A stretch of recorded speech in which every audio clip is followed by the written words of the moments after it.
including Modi, would sign it without a chokehold.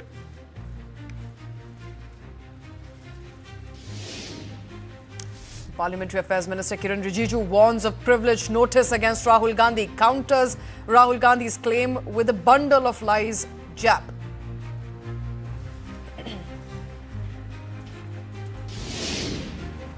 Assam BJP expels social media co-convener Ron Vikas Gaurav, responsible for posting controversial video of Chief Minister Himanta Biswa Sarma's point-blank video. Centre tells Supreme Court that it cannot release Ladakh-based climate activist Sonam Wangchuk, detained under the NSA in connection with the violent protests in Leh.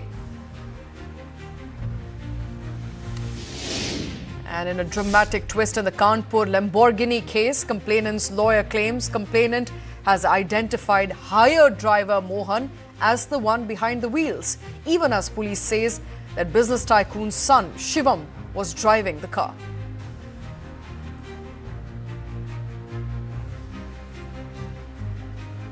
You're watching On Point, our top story at this hour, coming, by the way, of a government mandate to sing all 6 stanzas of Vande Mataram. The centre has formalised for the very first time a detailed protocol for Vande Mataram, elevating the national song to a clearly defined ceremonial status at official government events. In a 10-page order issued by the Union Home Ministry, the government has now mandated the full 6 stanzas version of Vande Mataram to be played and, in specific cases, sung at key state functions. If performed alongside the national anthem, Vande Mataram will now be preceding Jan Gan Man. And here's what changes. Earlier, only the first 2 stanzas of the Vande Mataram were officially recognized. There was no fixed duration prescribed for the rendition. There were no rules requiring it to be played before the national anthem. Standing during its performance was not formally mandatory, and it was largely sung voluntarily at select government and cultural events. Now, under the new order, all full 6 stanzas have been mandated. Its duration has been fixed to 3 minutes and 10 seconds. It must be played before the national anthem at official occasions. Standing at attention during its performance is now compulsory, and it is now mandatory at designated government events. This is a structural shift in ceremonial protocol. The official version will now be used at designated state occasions, formalizing its presentation, timing and decorum. The government says Vande Mataram must be played before the national anthem at official events. The 6-stanza version runs for about 3 minutes and 10 seconds. The audience must stand at attention. However, exemptions also apply. If the song is a part of the film or documentary or a newsreel screening, standing will not be required to avoid any disruption. A ceremonial drum roll will precede the song. A 7-step marching drill will signal its commencement. The national song will now be compulsory at civil honorary ceremonies, official state functions, events organized by the government, functions which are graced by the President of India before and after President's address as well. Arrival and departure of governors and presidents, and on occasions where the national flag is hoisted. With this order, Vande Mataram now has a defined ceremonial identity, placing it within a structured state protocol and a framework which has seen the formalization of Vande Mataram as the national song for the very first time in history. Joining me on the show is Professor Bhadri Narayan Trivedi, Vice Chancellor TIS, Arun Anand, author and senior journalist. Also with us is Shantanu Gupta, author and political analyst. I want to come to you first, Professor. Given that Vande Mataram has both a historical and a constitutional position as we speak as a national song today, it will now be preceding national anthem. Your first comments, sir, what are you making of that change and of that structured presentation, the fact that the government has now mandated it? I think it is a good move. We should appreciate it because it will strengthen our national feeling, because Jan Gan Man is the national anthem, and with Vande Mataram, with that Vande Mataram will strengthen our narrative of national sentiment and national emotion. Because this is a time when we need a kind of resurgence of our national feeling, to use it for the Viksit Bharat, because India, any nation can develop with the great commitment and emotive dedication, and songs plays very important role in that, Okay. and some international songs and national anthem, and this song, which is with the entire stanza, gives a very clear the meaning of the Indianness or Indian sentiment, which and it covers all the aspects of Bharatiya nation, meaning of Bharatiya nation. So I think in that way it is a good move, and Okay. we should did it, and we should it will help in the making of future India nation, Viksit Bharat, and the nation India future. It's a Bharat Bhavishya. This is going to contribute in making Bharat Bhavishya. All right. Arun Anand, do you agree with that? That it's an important move? It stems from the fact that we need national integration today.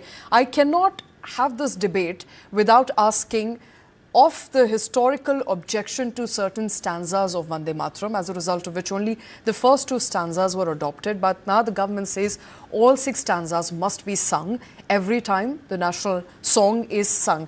Do you believe it could deepen communal fault lines in this country, given that a large section of the people in this country have had a problem with Vande Mataram, at least all the six stanzas of Vande Mataram? They were okay with the first two. No, I think those who are objecting to it on the basis of that it involves idol worship, so Muslims have an objection to it. So that's basically the precise objection which comes. That's right. So so they should read Maulana Rizaul Karim, towering intellectual of Bengal. In the pre-partition, he wrote a very beautiful book in 1944 called Bankim Chandra and the Muslims.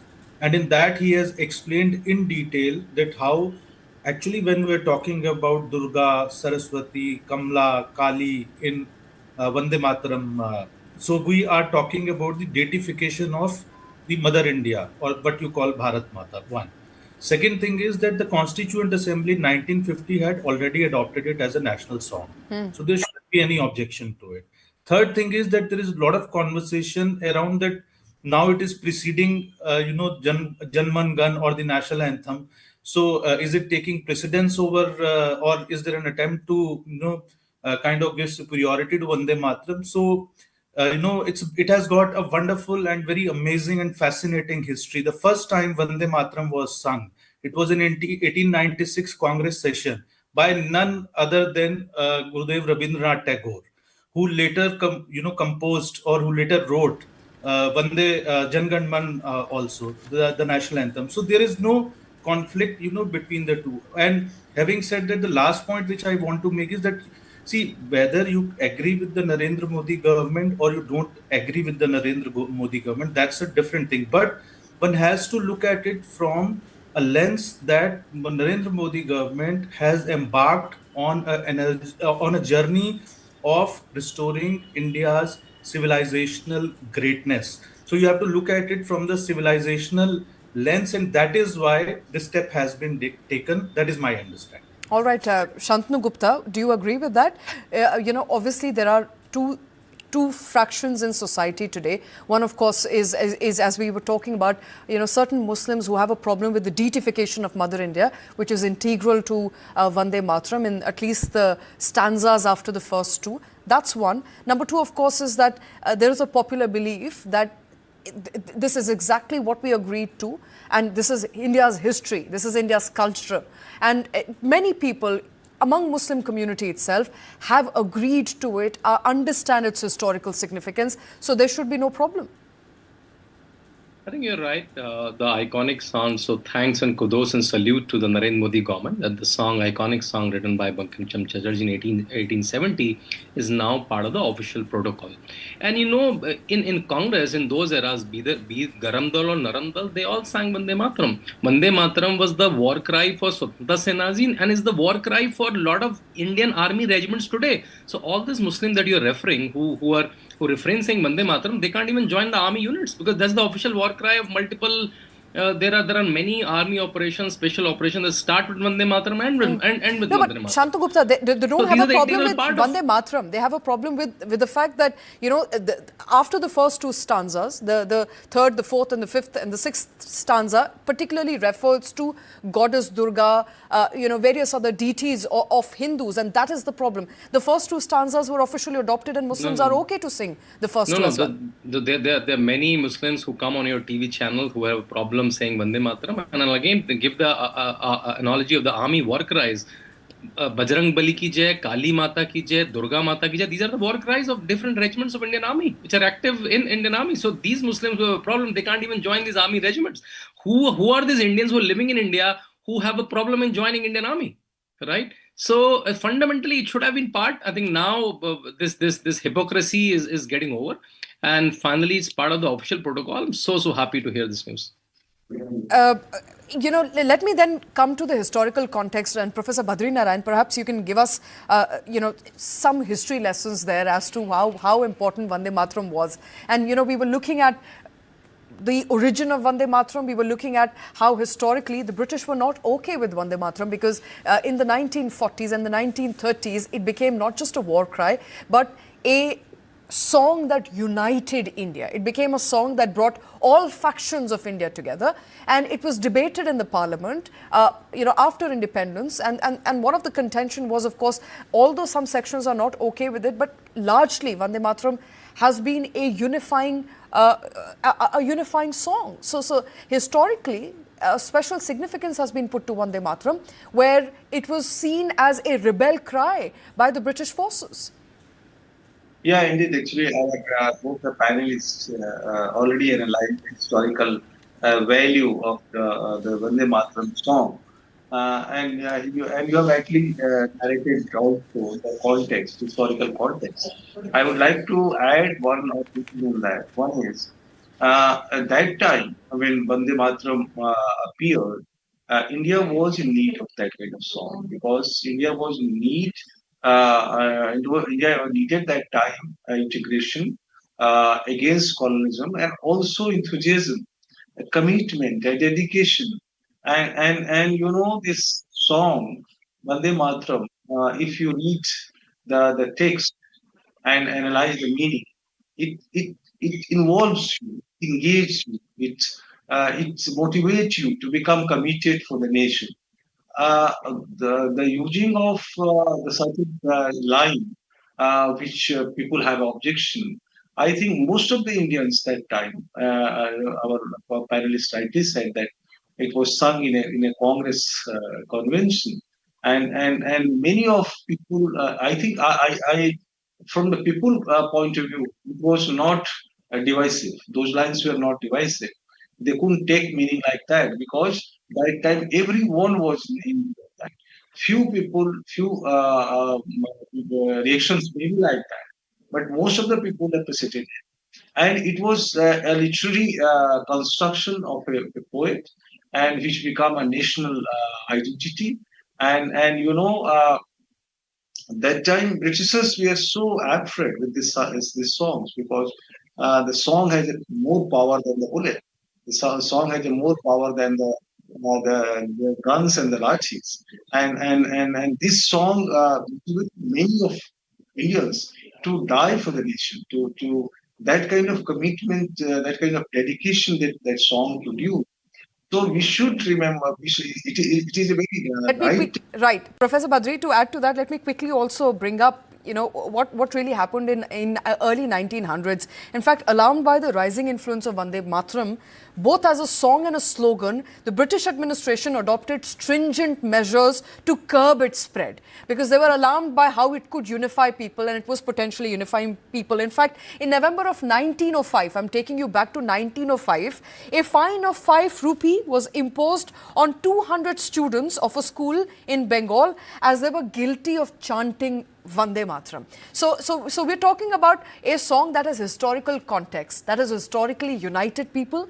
But today, unfortunately, it is dividing people. You know, my colleague Vinod spoke to some members of the administration, various political parties. Let's listen in to what they had to say. मुझे ज़बरदस्ती कोई की जाए तो मैं समझता हूँ ये संविधान के खिलाफ है। हम जाते हैं, असेंबली जाते हैं, पार्लियामेंट जाते हैं, वहाँ वंदे मातरम भी गाया जाता है, वहाँ पे गीत भी गाई जाती है, सब होता है वहाँ पर, और हम खड़े होकर हम लोग सुनते हैं उसको। लेकिन इस तरह से बार बार चीज़ें लाना, ये समझना कि सिर्फ पोलराइजेशन करने के लिए सब काम हो रहा है। डेवलपमेंट की बात कीजिए ना, धर्म को क्यों लाते हैं बीच के अंदर? All right, that's Abu Azmi of the Samajwadi Party there. You heard him saying that, we appreciate what's being done, but the fact that it's being brought up again and again goes to the fact that perhaps the BJP government there is trying to divide people. Arun Anand, that's of course, political line many politicians are taking, that it believes that, you're trying to curb the freedom of speech and expression of certain people. And there's also an argument being made by some of these members of the political party is that it doesn't quite align with Supreme Court's ruling on freedom of expression and right to not participate in patriotic rituals necessarily all the time. Does making Vande Mataram compulsory impinge upon right to freedom of speech and expression? And do you believe that it's being done on purpose to hurt certain section of the society, as Abu Azmi is pointing out? The first thing is that it is not related to any religion. It's not basically a religious song. It definitely has a religious connotation. Can you disagree with that, sir? No. I'll tell you. It's basically, the deification of Bharat Mata. That's right. So how it can have basically, kind of a religious connotation. It is a civilizational anthem. Also, I'll give you an example. Jinnah, who first raised the demand as the Muslim League leader in that, these three stanzas should be taken out, and then Congress succumbed to this pressure in 1937. So before 1937, before he had come to Muslim League and when he was part of the Congress, so in all the sessions, he stood up. All the Congress sessions used to start with Vande Mataram. All the Congress sessions used to end with Vande Mataram. So even during the Khilafat movement that was happening, so if it was a religious song, it was a divisive song. So why the Ali brothers were singing it? Why Jinnah was singing it? Why there was no objection to it by any Muslim leaders till Muslim League was formed? So that is one thing. And I've already given you an example of Maulana Rizal Karim. Third thing is that, Shri Aurobindo, if you really want to look at the significance of Vande Mataram, the best writer to read about that is Shri Aurobindo. Shri Aurobindo wrote about it in 1890s. And as you rightly mentioned, that in 1905 it became basically a war cry. Let me tell you a little anecdotal thing about this song, which not many people know. In fact, after 1882, when Anand Math had come, and till 1905, Bankim Chandra had got very frustrated because there was no conversation about Vande Mataram at that time, and he had thought that this song will revolutionize the patriots. And he has written somewhere, that I feel very frustrated about it. And it seems, that everybody is sleeping around and nobody's thinking about country. But then in 1905, when the Barisal conference happened, and then, it became basically a battle cry. See, India's concept of nationalism is not political nationalism, it is spiritual nationalism. And that is best reflected through this civilizational anthem. If you will look at it from a Western lens of the nation state, then you will find it basically, probably a different kind of a song. But if you will look at it from an Indic sense of, dharma, which is not religion, let me tell you. Okay. So that's a different debate. So then you will find it as a civilizational anthem. So it is not even a patriotic song, I would say. It is civilizational anthem. Okay, civilizational anthem. In fact, let's talk about the fact that in 1937, Shantanu Gupta, CWC decided to remove certain stanza, and this is what they said. They said the decision was to make sure that it's more inclusive than divisive in nature. They further said the eventual decision to restrict Vande Mataram to its first two stanzas drew directly from the history of selective popular usage, and the committee further noted that the opening verses celebrated the land's beauty, abundance, and inclusive image. And the remaining stanzas were scarcely known, rarely sung, contained religious allusions and ideological references that many felt were inconsistent with the belief of other communities. That is what the CWC noted in 1937, while mandating that first two stanzas could be sung, need not sung the remaining four stanzas. Do you think that these arguments stand the test of time today? Or do you think these arguments are archaic? Yes, please, go ahead. As the other panelists explained that Congress was singing the full Vande Mataram, And when they started negotiating with Muslim League, they dropped some of the stanzas, right? And from Bhagat Singh to Rajguru to Chandrasekhar Azad, for them, Vande Mataram was like the core of their freedom movement. And if Abu Azmi's and one of his any of the family members join Rajputana Rifles, you know what they have to say? Raja Ramchandra ki jai. That's the war cry. If they join Rajputana Regiment, bolo Bajrang Bali ki jai. If they join Bihar Regiment, Jai Bajrang Bali. If they join Jammu Kashmir Rifle, Durga Mata ki jai. If they join Jammu Kashmir Light Infantry, Bharat Mata ki jai. Gorkha Rifle, Jai Ma Kali. Maratha Rifle, Jai Chhatrapati. Punjab Rifle, Bole Soneal, Sat Sri Akal. Naga Regiment, Jai Durga Mata. So these chants, these Devis and Devtas are the heroes of this country. And that's why when we go to war, when, as Badriji said, when we have to invoke national feelings, we invoke them, we remember them, right? And someone who's not aligned with the idea of the national heroes of India, I think it's very disturbing to call them fellow citizens. All right. So I just have the last few minutes. Professor Badri, I want to come back to you. And perhaps, you know, as we move to the end of this discussion, I want to understand from an administrative point of view, how practical is it to implement? Because it's going to be 3 minutes, 10 seconds extra to Vande Mataram, which is already sung. So administratively, to ensure effective implementation of this order, how possible is it? Because this would essentially mean that, you know, you've got to prepare yourself accordingly. This is a detailed ceremonial protocol for the very first time and need to be implemented, of course, across diverse government offices. Administratively, is it feasible? Is it going to take a lot of changes, or it's just another 3 minutes, 10 seconds of standing? I think I don't see any problem in that, because this song is already in the heart and mind of Indian people. You know, they to sing at various places, various times. You know. So only thing is that it became part of ceremonial protocol. So ceremonial protocol, when the order goes to the institutions follows, because there is no, I think, problem in that. I don't see any conflict or any problem in implementation in that.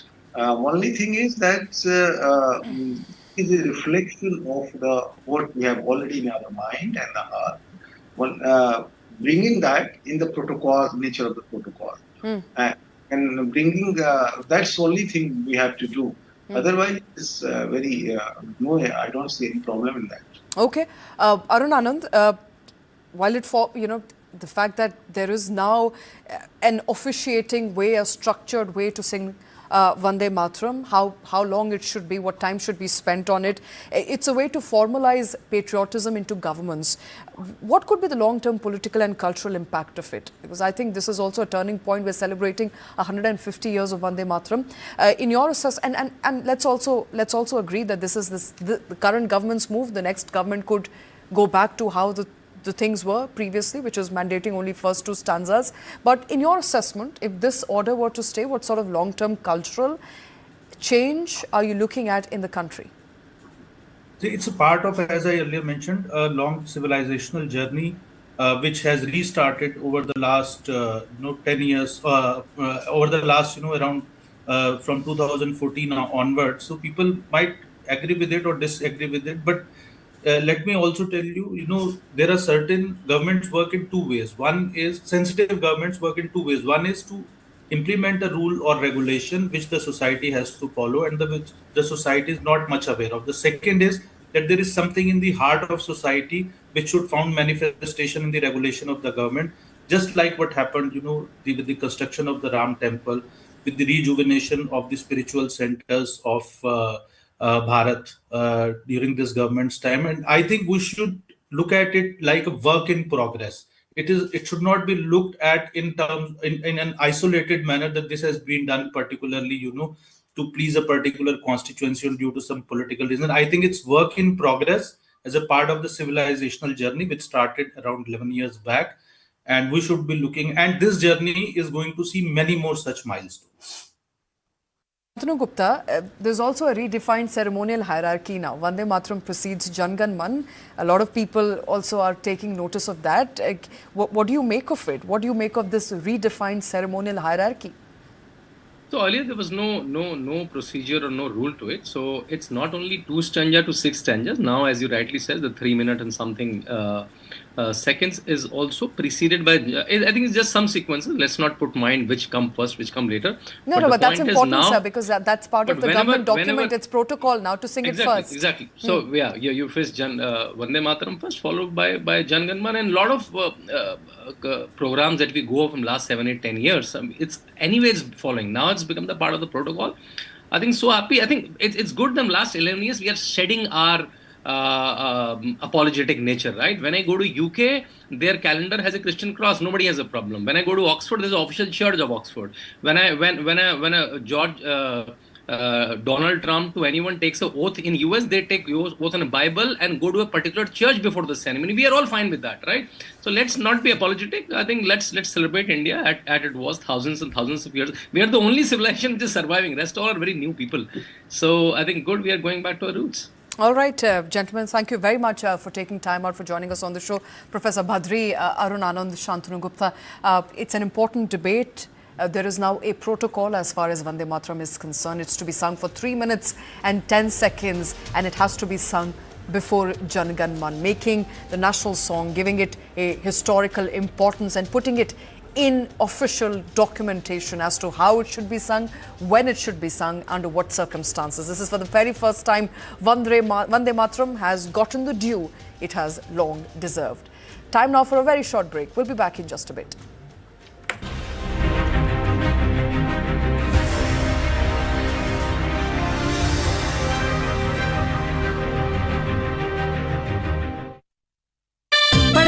खेलता है झूलता उछलता है दौड़ता कभी कभी दौड़ कराता है आगे आगे बढ़ता है इंडिया अमूल दूध पीता है इंडिया। रश्मि, ये मैडम बड़े शहर से छोटे शहर बसने जा रही है, बताओ।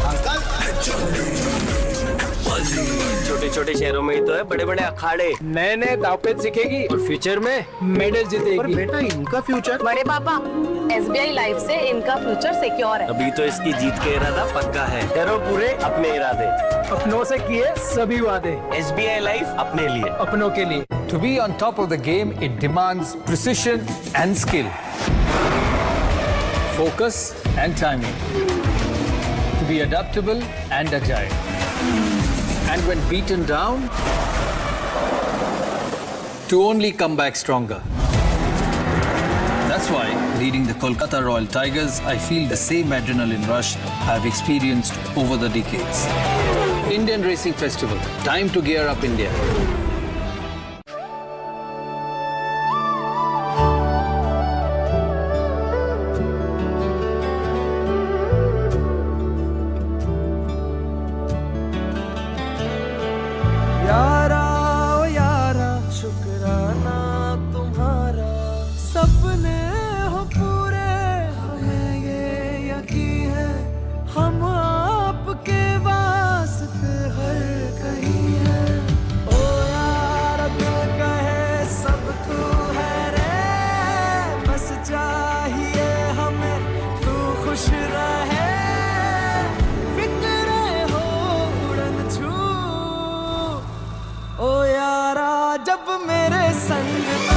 साल से आपने ICICI लोम्बार्ड पे भरोसा रखा और आपके सपनों को सुरक्षित रखने का मौका दिया। शुक्रिया इंडिया। ICICI लोम्बार्ड, निभाए वादे। Every champion's journey starts with second thoughts. क्या हुआ? Till they see it's possible and there is someone who truly believes in them. एक दिन बहुत बड़ा आदमी बनना है ना? Orchids, the international school, raising 85,000 champions across India.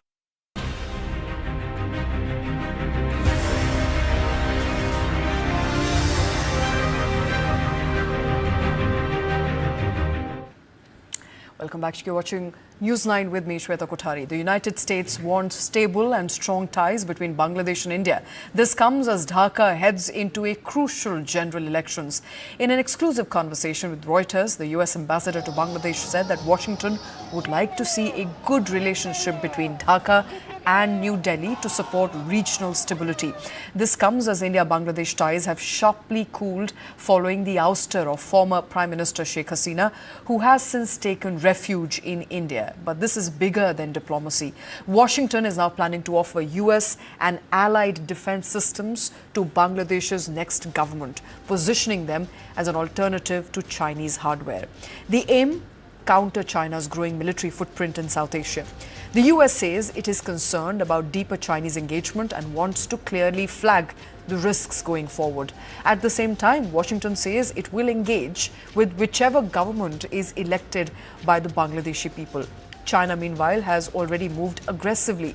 A drone factory deal has been signed near the Indian border, and Dhaka is in talks to acquire China-backed JF-17 fighter jets through Pakistan.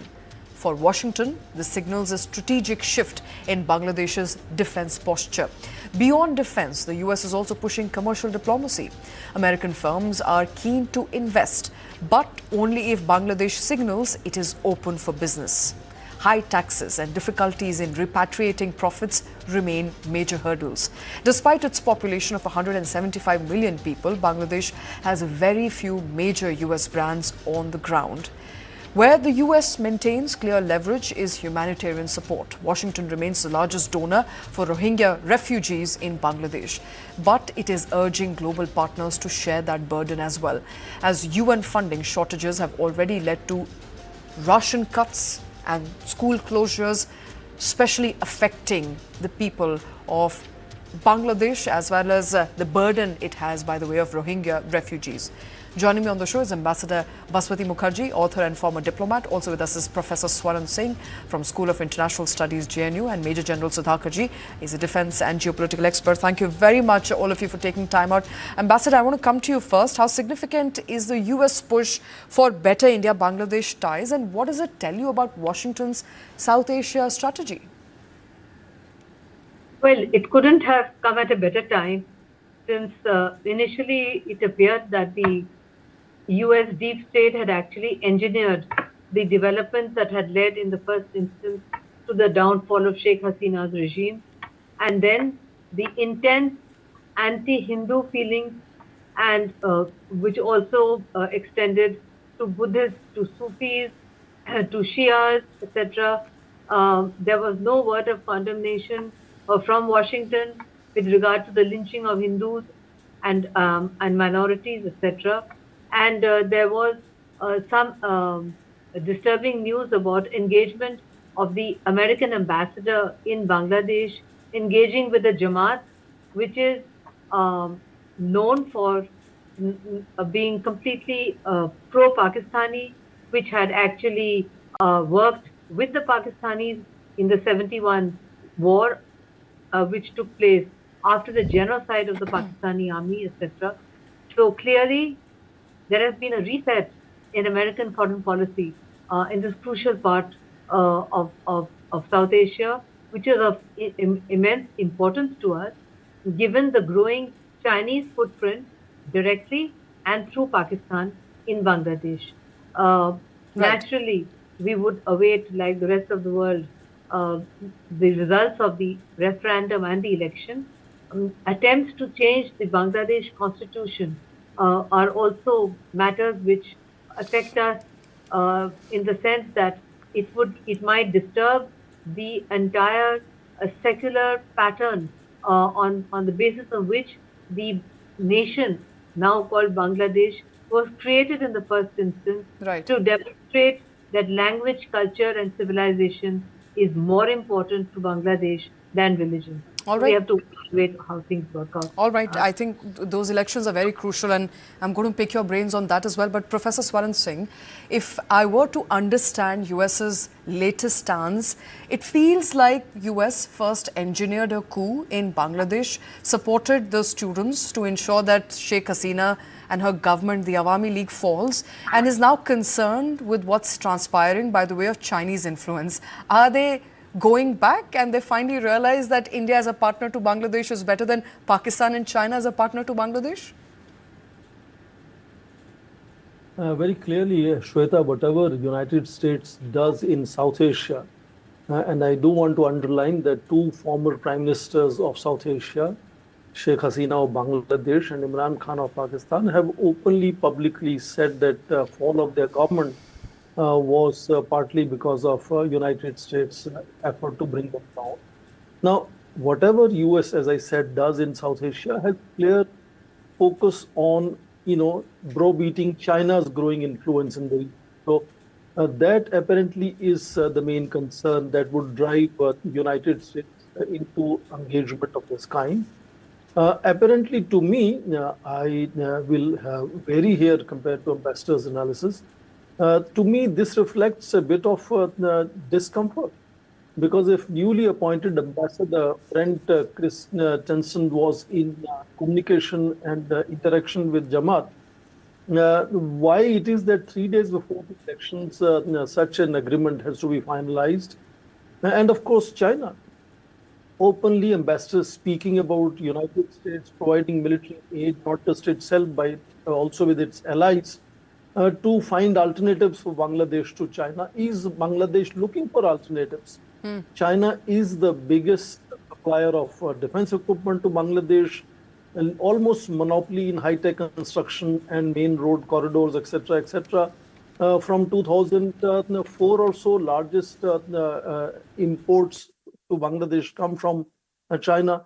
So is Bangladesh actually looking to go away from China in that sense? And to me, surprise of 3 days before, as if the assessment in Washington was that 3 days later the deal may not happen or the deal could become more difficult. To me, it comes a bit like a surprise why in the final days of Dr. Yunus's still being in power or in position, such a deal has to be signed. And of course, nitty-gritties of deal let's not forget, are interesting. Yes, let's not forget that initially there was an NDA. So the nitty-gritties only came out a few days after the deal was signed. Indeed. So, talking about suddenly now 15 to 25 Boeings to be purchased by Bangladesh, $15 billion worth of energy in next 15 years or so.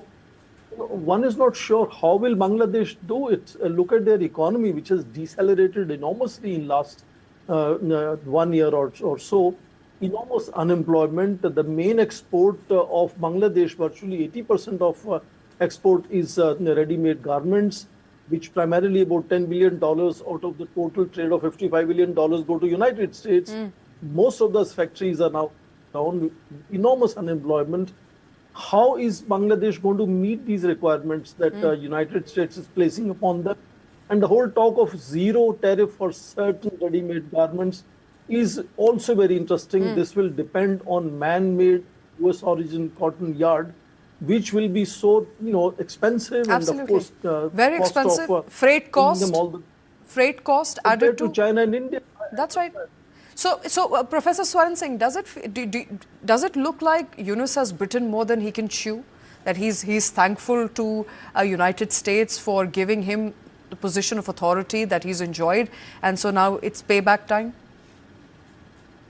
I think that's an interesting illusion or analysis that you are suggesting, that perhaps Dr. Yunus is looking for a role for himself, maybe potentially president of Bangladesh or so, and is therefore enhancing credibility in that sense of having done major things of major investment in China, trade deal with United States, also partly dealing with India without much damages in that relationship. So could be his personal gain, but why United States need to strike a deal 3 days before the election, that is what surprises me. Okay, I'm not an expert, sir, so I'm just trying to read between the lines here. The fact that there was a deal signed, there was an NDA in place, and now Mohammad Yunus, he's counting his last few hours, but what does it really mean for Bangladesh? Major General Sudhakarji, hopefully tomorrow, after that election that will be keenly watched globally, Bangladesh will get a new government.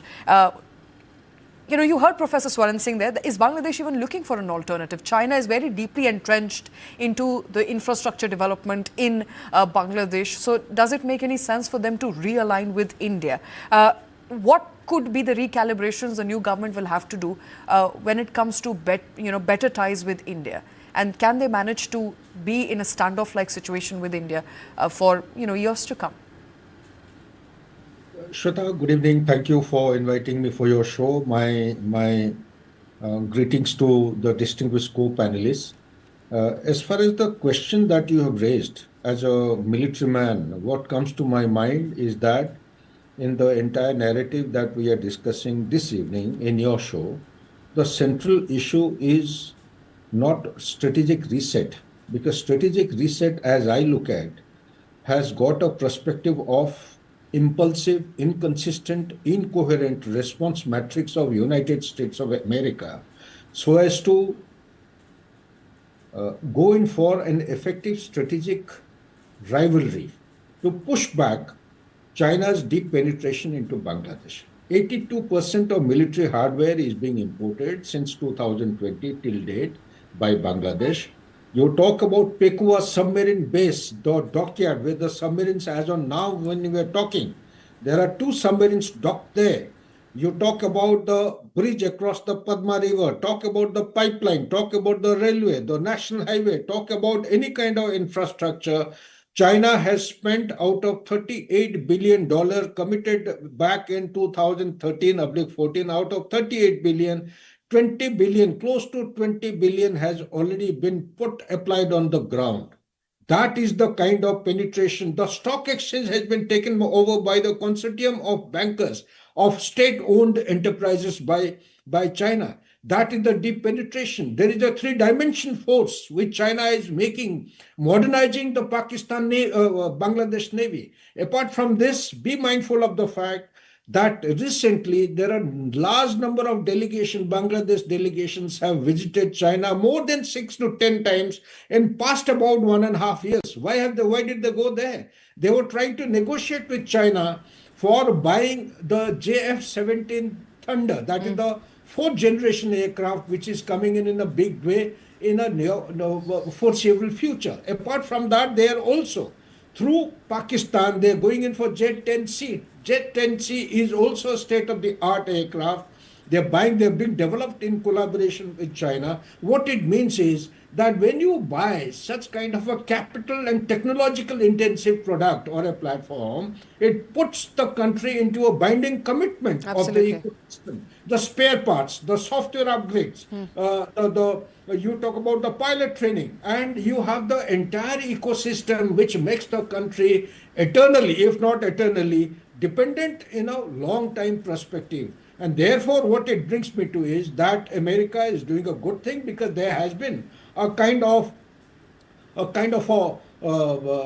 diatribe between the embassy of USA in Bangladesh and the Chinese embassy. Right. Where the ambassador, he called out certain issues which are highly detrimental not only to Bangladesh but to the regional stability and security, as also it may impair the overall stability, global stability. The ambassador was rebuked. The language used by the Chinese embassy is anybody's actually concern. It should become a concern. That is how the issue has been wrecked up in the White House corridors, and that's how they have reorientated their approach. Now they are saying, since the Hamas have come in a big number, since the Lashkar-e-Toiba have landed up on 30th of January in big number with fast shooters, since they have trained people for Fidaini attack, since they have got already Jaish-e-Mohammed there to carry out, some kind of ID, they have Rohingyas also doing, indulging in narcotics, and the money earned is close to 600 crores of rupees. Right. Taka, I'm talking of Bangladesh currency. Right. And they are in for a big kind of engagement with forces inimical to India's interest, as also regional stability. So it's a mess. It's an intersection of 3 spheres of influence which is happening. One is the Chinese sphere of influence. The second is the American. The third and most important thing is the Islamic fundamentalism, which is spreading in earnest because of indulgence, deep involvement of Turkey along with the Qatar. The Qatar is giving money. Turkey has already started building the defense corridor in Bangladesh. The corridor which India was supposed to have invested close to Chittagong Tract has already been given to China to prepare the defense establishment there. Okay. And come to the Teesta agreement, where India had been committed earlier by the Sheikh Hasina regime for $1 billion worth of project. That project has been announced and it has been given to China. Under these circumstances, it is good that USA is making a wake-up call and coming into Bangladesh. It will do good, regardless of the kind of relationship we have had, the downturn that we have gone through in past couple of months. I think its entry into Bangladesh is going to do good in order to stabilize and bring about some meaningful regional stability. Otherwise, we are actually heading for something very, very dangerous and volatile. Absolutely. Absolutely, Sudhakarji. It does feel like Bangladesh is at an intersection of too many competing forces, and it's not good for regional stability in South Asia. Ambassador Mukherjee, given that, as all your panelists also pointed out, that China already has a very strong foothold, both in defense and infrastructure in Bangladesh. US entering the picture, how difficult will it be for US to now compete with Beijing at this point? And more so, are you looking at Bangladesh now becoming a strategic competition between US and China? Could it be the new flashpoint between US and China? So, among other South Asian countries, who wins over Bangladesh? Who has more authority on Bangladesh? Could Bangladesh be now at the center of this power tussle going forward? I don't really think so. I have a slightly different take on this from my co-panelists. In the first instance, it is said that Yunus himself is a CIA United States creation. He spent most of his last 20 years in Washington, D.C. He has huge contacts. I myself have met him just after he got the Grameen Bank Award. I hosted him in my residence in Paris. He was a very different Mohammed Yunus in those days, focusing only on the economic well-being of Bangladeshi women, the benefits of the Grameen Bank, etc. That Yunus and this Yunus are two different people. The question here is, Shweta, who created that Yunus? Was it Washington? And has he gone out of control? And Washington is bringing him back to control? Or is Washington going to dump him after the election? There's also a referendum which seeks to change the secular nature of the Bangladeshi constitution. And therefore, it is only after the election results are out that one would know that, for instance, has the BNP got a victory that it can rule by itself, or will it be dependent on the Jamaat? And if so, to what extent? And what role does Yunus think he can have? President for life? Will he want to hang on? Or will he want to go back safely to Washington? Because there's a lot of ill feeling against him, which has built up over the last few months because of some of the actions that he's taken, particularly against minorities who were never targeted. For instance, he's even targeted the Sufis. The Sufi shrines are not safe anymore, etc., etc. Secondly, as far as all the assets that China has built up in Bangladesh over the last few months, it is time to recall that India has very valuable assets. Let me list it out for you. The first is the Ganges Water Treaty is coming up for renewal. The second is the Bangladeshis have not paid their electricity bill. We can at any time cut off their electricity. Thirdly, if we want to play it up, we can cut off the supply of raw materials that they're getting from us at virtually very, very low prices. We haven't done so. We have tried to be reasonable. Our external affairs minister even went for the funeral, Khalida Zia, indicating that India, which has already done business with the BNP earlier, is ready to do business with the BNP. For that matter, the Jamaat itself has said that it wants to have a friendly relationship with India. Why? Because unlike China, Bangladesh is surrounded on three sides by India. We hold all the cards in our hands. So we should not be so taken up by what the Chinese have done, because where is the money coming from? How much money? What money do they have? Their business, as Professor Swaran Singh has pointed out, has come down because they attacked very prosperous Hindu business community people. Many of them fled. The factories are shut. So I think that we have to look at this in a very pragmatic manner, and if necessary, play our cards with the Americans, so that if the Americans have woken up to the fact that what is happening in Bangladesh is not in the strategic interest of the United States in this region, and that they need India to balance it out, that's a wake-up call which has come, as General Sudhakarji said. In my opinion, not too late, never too late, even if it's just one day before the election. But the Americans must understand that they cannot operate in Bangladesh without considering India's vital interests. And if they don't consider it, we will consider it for ourselves. So I think it is a wake-up call.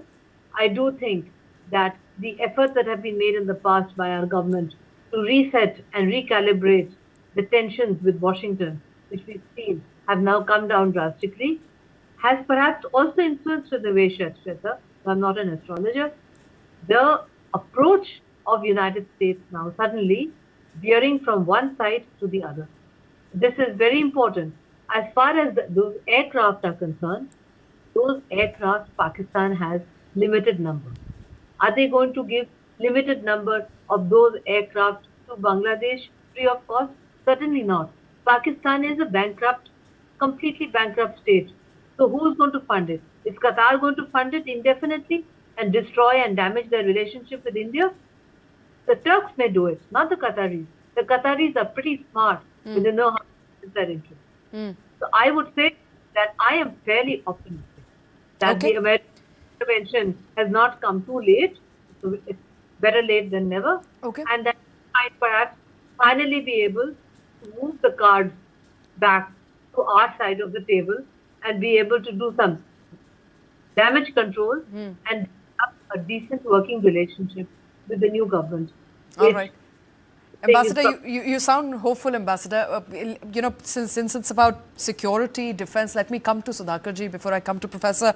Sudhakarji, as far as the JF-17 fighter jets is concerned, even if Qataris don't fund it, Ambassador is saying there is a possibility that Turks may do. And what about the drone factory near India border? What does it really mean for regional stability?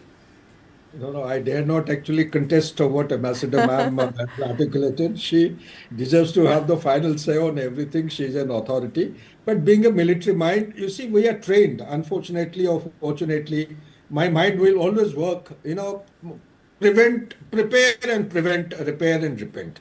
So all I'm saying is that yes, nothing much can be done, but call it out. Let people come to know that it is happening. Let something sink in. If US is coming in a big way 3 days prior to the election, it is because of people like you and me. We have been making noise on the media, and somehow the news has reached them, and the decision makers have taken cognizance of this issue. So the question which you are asking, how dangerous it is? No, it is not. When you create an infrastructure or an establishment close to the border, that is not dangerous. What is dangerous is the platform, the lethality of the platform, aerial platform, which is being developed. When you talk about the lethality, whether it is Turkey or China, incidentally, both have been given the sanction. Both are making the defense ecosystem there. The drones which are being developed, firstly by Turkey, these are kamikaze kind of drones. Prepared for Fidine type of attack. They are loiter ammunitions which they can carry. They can carry drugs. Do you know that out of 15 tons of ammonia nitrate that we are talking of, 12 tons have already, it has come from Bangladesh. How has it come? Has it come by physical means on the ground itself? To me, I suspect that the drones have been used. So these drones which are under manufacturing, perhaps they may have been employed. Similarly, as far as the China thing is concerned, what my fear is that in Pekua is name of a place. It is towards the South Bangladesh. I mentioned about this. The submarines are being developed. My only fear is that this submarine should not be SSBN. If they are submarine SSBN, there is another place called Kutubdia in Chittagong district. In both these places, the dockyards have been prepared by the China. There are two these submarines which are docking today, they are all armed. They do not have nuclear arms. If these things are taking place, India should be seized. America should be taking cognizance. Absolutely. America should be taking cognizance. Absolutely. Sudhakar ji, I've completely run out of time. Professor Swaran Singh, let me end with you. I just have 1 minute, sir. But as far as the role of Yunus in all of this is concerned, I think he's lost favors with everyone. He's lost favors with Washington. He's lost favor at his home, in his home turf, as well as with India. What's his future after tomorrow? I think that's partly because Dr. Yunus has been desperately looking for favors all over. So let me quickly say that there is great likelihood of Jamaat either forming the government or becoming the kingmaker. And the radicalization of discourse in Bangladesh is something we need to look at. And I would strike a note of caution here, because United States power in Bangladesh is the fact that 20% of Bangladesh exports go to United States. United States also wields the support of about 3 dozen other countries, and therefore that is their influence. India's connection is, of course, certain amount of investment on the ground, but primarily historical, linguistical, familial, societal, etc., etc. And China is the big dragon in the room here in Bangladesh. You know, if you look at the kind of recent changes, China now has the Teesta River Comprehensive Management and Restoration Project. It is building a possible airfield in Lal Monir Ghat. It is already building Chatterjee, has taken contract on Mongla Port now. Absolutely. And Yunus, when he was there in March, came back with $2.1 billion of all kinds of packages. So India will have to be, I think, rather cautious of how things move once the government comes. India will have to be cautious, and tomorrow is going to be an important day. Hopefully, I'll take you all back to understand your assessment of as and when we get results trickling in for Bangladesh election. But I've completely run out of time on the show. Ambassador, Professor, Major General, thank you very much, all of you, for taking time out for joining us. It is going to be a difficult time forward for Mohammad Yunus, as one of our guests put it. If you ask too many favors of too many people, you may run out of all of them. That's all the time I have on the show. Thank you very much for watching.